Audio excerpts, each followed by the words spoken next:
Hi, it's Warren Huart here. Hope you're doing marvellously well. I'm sitting here with the lovely Natalie from Recording Connection, who is our apprentice here at Spitfire. And you are going to ask me, well, we're going to do a Q&A. And I haven't seen the questions, so this should be interesting. So let's start at the beginning. At the beginning, what's the first question? Who are you? Warren Huart. What do you do? What do I do? Ooh, I am a producer, engineer, mixer, songwriter, musician. But what I really am is a guitar player. What is the role of a producer engineer? What's the role? I think the quickest answer, because people understand movies and TV a lot more than they do music, is it's kind of like a director. And the reason why I say that is because if you look at like famous directors, some directors direct actors like perfectly. Other directors like Tim Burton joke about the fact that they wouldn't know a good script from a bad script.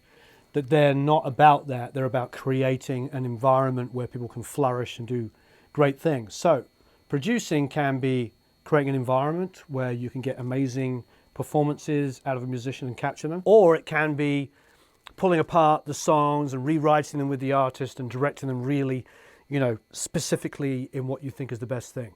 So it's a very, very all-encompassing subject. And you really want to have a lot of the skill sets. Just being able to record something on a laptop and edit it is great. But also being able to work with an artist and get great performances out of them is also great. It's kind of the longer you do this, the more skills you pick up, the better you become. If every engineer/producer has sort of a signature sound, how would you characterize yours?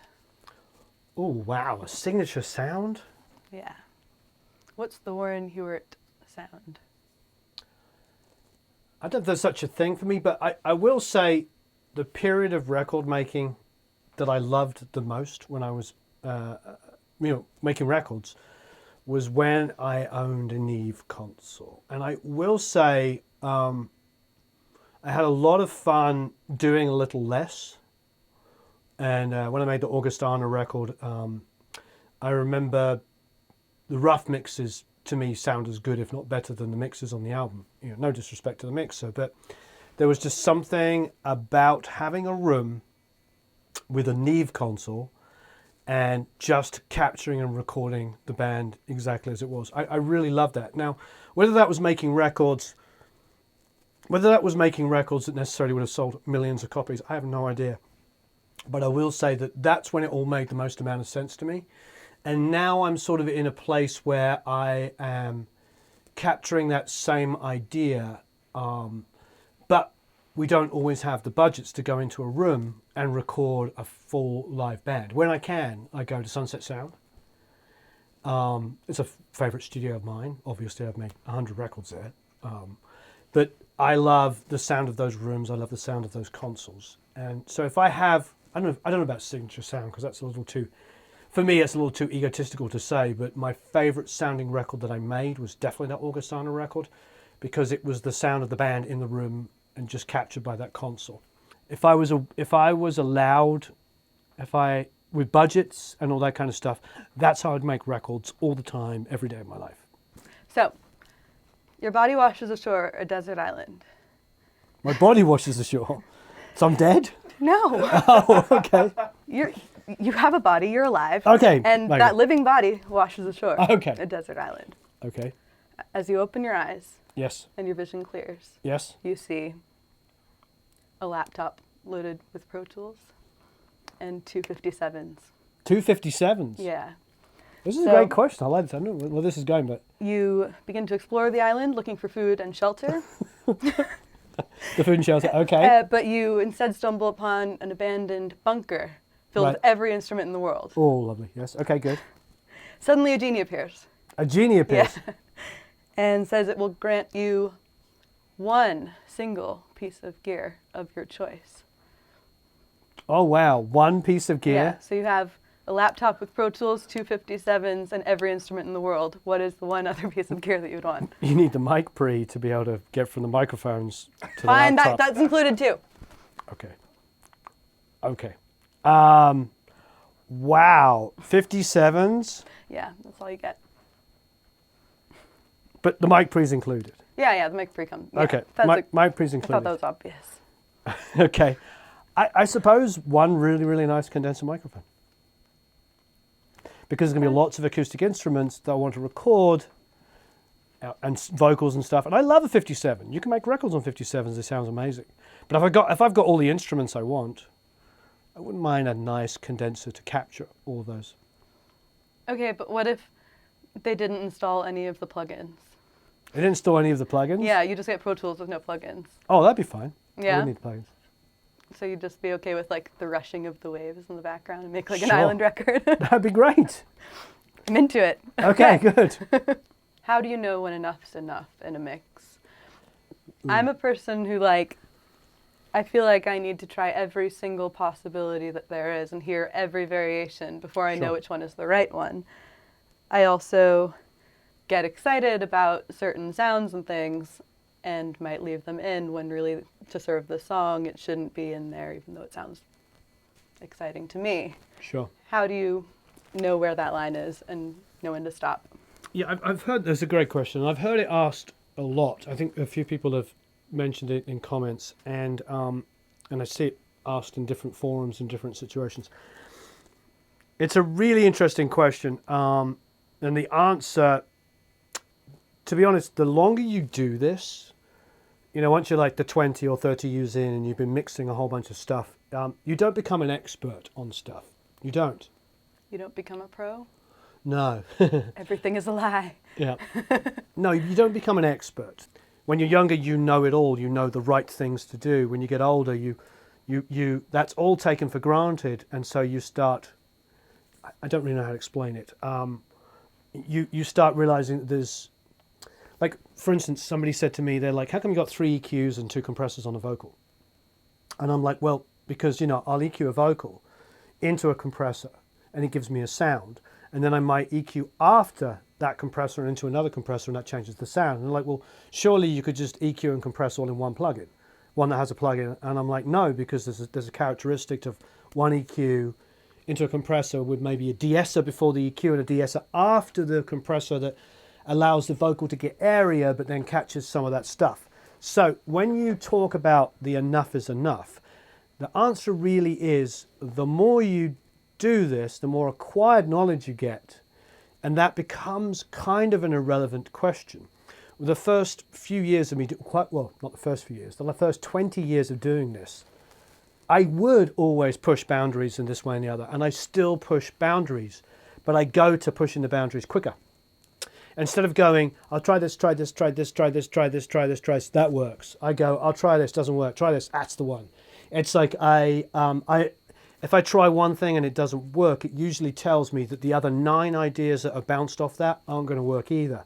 So you get that kind of acquired knowledge. So it's really difficult. The enough is enough becomes a narrower and narrower spectrum the more you do it, because you understand, you take for granted boosting 60 hertz, cutting 250 to 350 on a kick, boosting 2.5 if you want it to be like this. If you want a hardest for a funk song, you go 1.5. You want it to be more rock or metal, you'd boost 7 on top. You know all of these kind of things. My point is like, it's not, I don't have to try 50 things to make it work. I just open up the song and I know the direction to go in. So it's a difficult question to answer, because it's where are you at? Where are you at with your knowledge base? And what experience do you have already maybe mixing a genre or a song like that or whatever? Because enough is enough is, if it's a blank canvas and you've never mixed that particular genre before, enough is enough could be 3 days.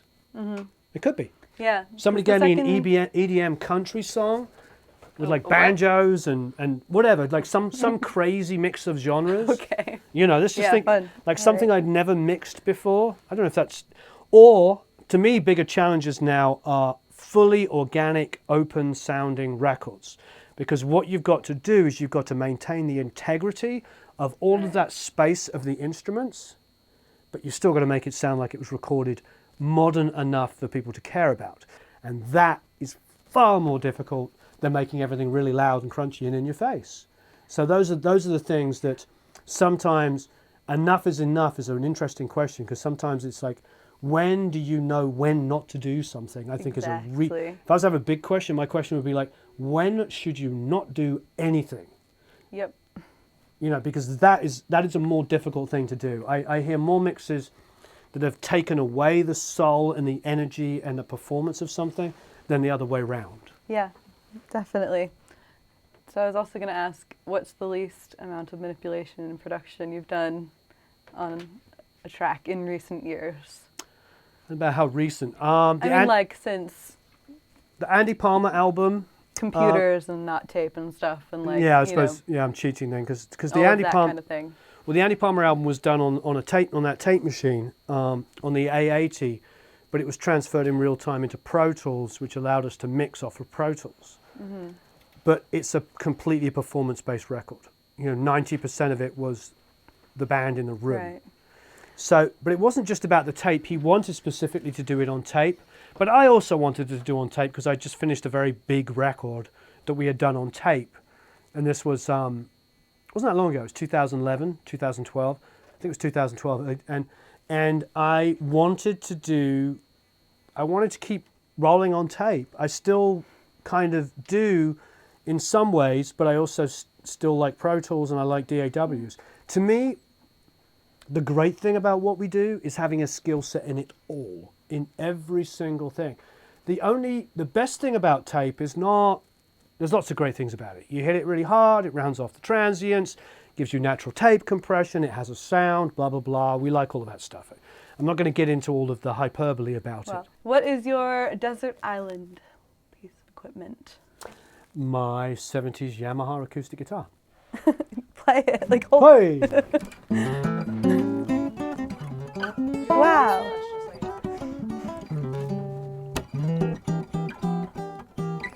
It's beautiful. It's probably not even really 70s. I think it's like early 80s. But it's an FG200, and when I was with Rob Snaff, I asked him about recording with Elliott Smith. And I said, I heard that Elliott used like these 70s, early 80s Yamaha acoustics to make all those records. And he went, yeah. So it's kind of a secret weapon. There's a lot of people that understand this. There's a few secret weapons. If you want to talk about Desert Island, there's PV T40 bass guitar. Sounds amazing. Worth a whopping $300, $400, $500 maximum. This is probably worth $200 or $300. There's just certain things that sound amazing, do the job, and don't cost you an arm and a leg. And this is one of my favorite things to play. It's been on a lot of records. It's great. I was also going to ask, are you planning on recording another record to tape anytime soon? So kind of mentioning that one. I mean, I thought about it. I thought about it with this band that Glenn Fricker's coming down with, because it's a rock band. I thought about it. This is the number one reason now to use tape, because I think Stephen Slate and Mac DSP and a whole bunch of other people, but those guys in particular Yuhi all have really, really good tape simulation plugins. They do. So that sound is, I'm not going to get into a fight with tape purists here, but that sound is more achievable than ever before. So, why would you want to use a tape machine? Question, why would you want to use a tape machine? The reason why I think a tape machine can be good in certain instances is because it makes the musicians play and perform, and most importantly, think in a different way. Because they come into the studio, they hear a playback, and it's a performance. And they don't go, oh, and point at the screen and go, see that fill there? Can you fly it over here? And can you move that? And my kick's out of time. They hear it, and after an hour or two of making a record on tape, they think less about themselves and more about their band. They're suddenly like, for instance, when I made records as a musician on tape, well before Pro Tools, or at the cusp of the beginning of the digital revolution in like the early mid-90s when I was just a musician, I remember playing bass on an album and, tracking. And I was tracking with Brian McLeod. I don't know if you guys know Brian McLeod, one of the greatest drummers alive. He and I did our first song, and we did 4 or 5 takes. And the producer engineer Don Smith, incredible engineer producer, who's now unfortunately dead, called us in, played us back, take 1 and take 3 and whatever, played back what he thought was great. And he's like, oh, I love the bridge in this take, I love the one in that. No part of my brain went, oh, then why don't we just splice that part into this, into that, into that. And we went back out there and we played it before and we tried to capture those moments. And after tracking basics for a few days, you just, you don't question it anymore. You come in and you listen back and you go, I'm a little behind. Now, if you put the drums on the grid, maybe the drums are a little ahead. But my role as a bass player was to sit behind the drummer on his kick drum just enough. So if I'm too laid back and he's too on top, my problem. We've got to find that place where we're sort of gelling together. And that's where musicians start having this relationship that is unspoken. We had been tracking for like 4 days. Don was a master of like coming in and tuning the drums for the song. He was really into getting the right tuning on the snare for each song. It was a big deal for him for it to be just right. So we weren't like bang, bang, bang, bang takes. We were doing like 3 or 4 takes. He'd come in, he'd tune for like 20 minutes. We'd listen, we'd go back and play. So basically after about 4 days or whatever, you know, we'd done like 50 takes over about 5 or 6 songs or whatever, and we'd really started to gain a relationship. So that one take that we locked together was all of that acquired knowledge. Now, if you listen to the song, hopefully we'll find a link in the description. If you listen to the song, it's not like the tightest thing in as much as tempo, start to finish. It speeds up and slows down, and Brian does some insane drum fills, which is so Keith Moon, where he just kind of goes, he sort of speeds up and then comes back in. But I'm locking with him. Mm-hmm. Like, you listen to, I'm not going to compare myself, but you listen to any great rhythm section, The Who, at their finest, Keith Moon was the craziest drummer ever, like Brian. But John Entwistle was one of the greatest bass players ever lived, and he and Keith Moon could go like this. And that is all missing in music at the moment. Yeah, you know, I guess it eliminates the ability for musicians to create a track without ever meeting each other. Right. That happens too often, in my humble opinion. Yeah, I'm not a genius, but I do think we live in an incredible time because we can do it all. Yeah. So I wouldn't want to be critical because at the end of the day, we can do everything. We can do EDM, copy and paste, incredible dance music. I mean, there's some great, great stuff. Is there an artist that you have not yet worked with that you are just dying to produce? I think you can just say no if there isn't one. No, there is. Okay. There are artists in all serious, humble, you know, the great, great artists. I would be surprised if any producer said, oh, you know, I really want to produce Peter Gabriel. You know, I'd like to produce Peter Gabriel, but he's Peter Gabriel. You know, Peter Gabriel as a producer, singer and songwriter and a multi-instrumentalist, as far as I'm concerned, with probably 1 or 2 exceptions, is as talented, if not more than talented, than any producer alive. I would love to work with Peter Gabriel. Definitely. I'd love to work with him, but to think that I or anybody else I could think of could actually be good enough to produce him, that's a couple of people. I've worked with Jack Douglas on many albums. I think Jack and Peter would make an amazing record together because I think that Jack would get incredible performances out of Peter. But I think on a technical level, I don't care if you know your DAW, your tape machines, your this, your that, every silly piece of expert information. Peter Gabriel is going to run circles around you creatively. So there's not many people on that stuff. So it's a tough question because, you know, the guys that my hat's off to and I'm just like, they're the true, and girls, Kate Bush. I couldn't produce Kate Bush. I could work with Kate Bush. I could learn from her. I could bounce ideas off of her. But I know very few people, in my humble opinion, are on the same level as Kate Bush. Cool. That works for me. Explain marvellous. Oh, God. The weirdest thing is, honestly, thank you for asking that. I said it, I think, in 4 of my first 5 videos. And I think Connor, who used to be Eric, said to me on like video number 6, you know, you say marvellous all the time. It wasn't like a conscious thing. And like, I was like, oh yeah, I suppose we should keep saying it, you know. And I think it like just you said, you're consistent. Consistent, but I think it was like, I think maybe I don't wish anybody to go back to the first videos where I'm like, my name is Aaron, and it is Link in the description. Yeah, link in the description. But I think in the first few videos you'll see that I did sort of, I was much stiffer and still kind of shy in front of the camera.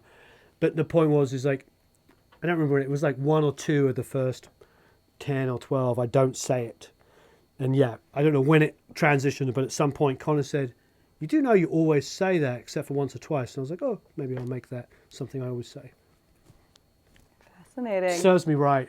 Marvellous. Well, I've had a marvellous time. You have had a marvellous time. Thank you so much for answering my questions. I didn't know she was Australian. So thank you very much. Hope you had a marvellous time. I did. I had a marvellous time. Lovely. So please, as ever, leave a bunch of questions and comments below. But of course, if you'd like Natalie to ask me some questions for a future one in a couple of weeks, go to the blog post associated with this. So you can click below, there's a link.